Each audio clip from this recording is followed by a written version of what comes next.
Vinicius. Vinicius a été bon, mais sa saison se limite qu'à ça pour un joueur offensif qui prétend au Ballon d'Or. Il n'a été meilleur en rien. En championnat, il n'a été ni meilleur buteur, ni meilleur joueur, et ni le meilleur buteur du Real. Il a été juste le joueur de la Ligue des Champions. Encore une fois, il n'a été ni le buteur, ni le meilleur passeur. Et même en Ligue des Champions, si on analyse froidement, c'est une performance collective. Le Real Madrid ne gagne pas la Ligue des Champions grâce à Vinicius seul. Le match contre Manchester City, c'était grâce à une performance XXL de l'Unain et toute l'équipe, pas Vinicius seul.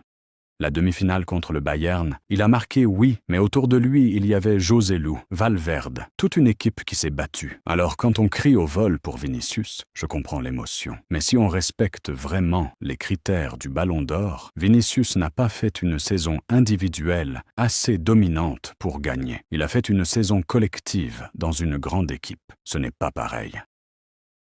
Carvajal. Pour moi, selon les critères officiels du Ballon d'Or, Carvajal aurait dû être sur le podium. La Liga, Ligue des Champions, Euro, décisif dans les tous, mais il est latéral. Et le football n'est pas encore prêt à récompenser un latéral. C'est une injustice réelle, mais c'est la réalité.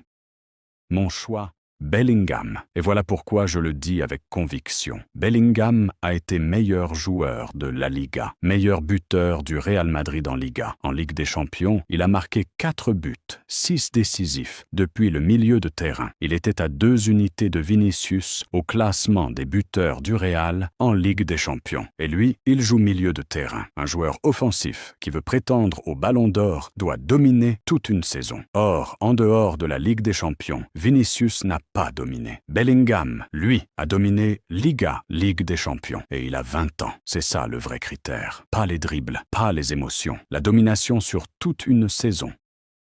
Alors mon classement personnel. 1. Bellingham, le meilleur joueur de la saison, 2023 à 2024, toutes positions confondues. 2. Carvajal, le plus injustement traité. 3. Rodri, son Ballon d'Or est mérité et défendable. Je ne le conteste pas. 4. Vinicius, brillant en club, mais insuffisant individuellement sur l'ensemble de la saison.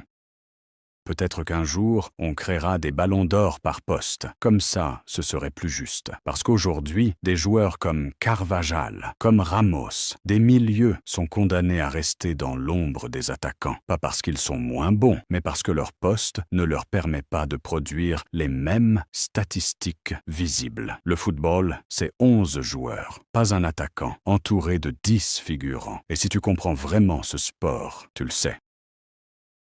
Voilà mon verdict. Je l'assume.